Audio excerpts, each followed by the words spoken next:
Assalamualaikum warahmatullahi wabarakatuh. Saya Bella Ardianti dari Prodi Matematika semester 2. Di sini saya akan menjelaskan materi tentang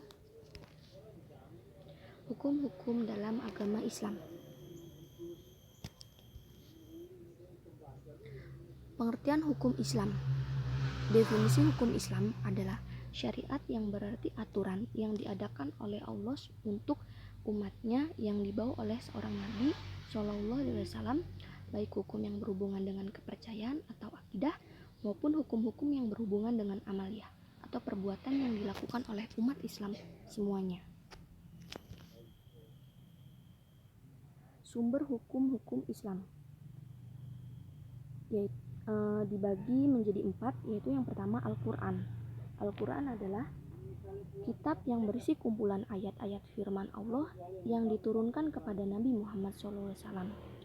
Al-Quran merupakan sumber hukum Islam yang paling utama. Yang kedua yaitu hadis.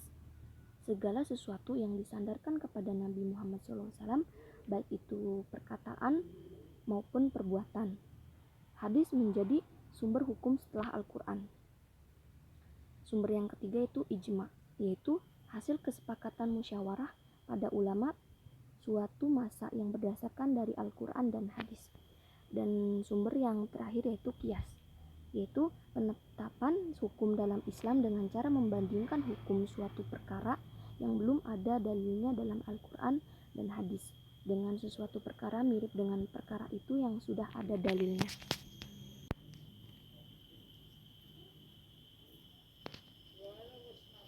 Hukum-hukum dalam agama Islam.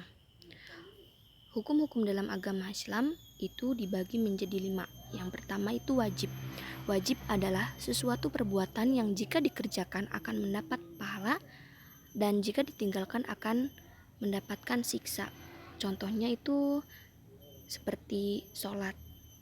Nah, yang kedua itu sunnah. Sunnah ialah sesuatu perbuatan yang jika dikerjakan akan mendapatkan pahala dan jika ditinggalkan tidak akan mendapatkan siksa atau hukuman. Contohnya seperti puasa Senin Kemis. Yang ketiga yaitu haram. Haram ialah sesuatu perbuatan yang jika dikerjakan pasti akan mendapatkan siksa dan jika ditinggalkan akan mendapatkan pahala. Contoh dari perbuatan yang memiliki hukum haram adalah membunuh, mabuk, judi, dan sebagainya. Yang keempat itu mubah, yaitu perbuatan yang diperoleh oleh agama antara mengerjakannya atau meninggalkannya. Contoh dari mubah yaitu makan, minum, dan bermain yang sehat dan sebagainya. Dan yang terakhir yaitu makruh, adalah suatu amal yang jika ditinggalkan mendapat pahala dan jika dikerjakan tidak berdosa. Contoh dari makruh yaitu perbuatan memakai sutra atau cincin emas bagi laki-laki. Tujuan dari hukum Islam yaitu untuk memenuhi kepentingan, kebahagiaan, kesejahteraan, dan keselamatan hidup manusia dan di akhirat. Oleh karena itu, apabila hukum positif yang tidak berasaskan Al-Quran dan hadis dibandingkan dengan tujuan hukum Islam, maka ditemukan bahwa tujuan hukum Islam lebih tinggi dan abadi.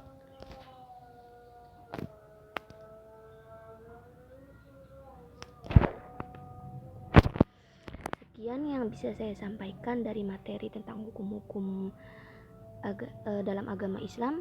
Kurang lebihnya saya mohon maaf. Saya akhiri. Wallahul muwaffiq ila aqwamit thoriq. Wassalamualaikum warahmatullahi wabarakatuh.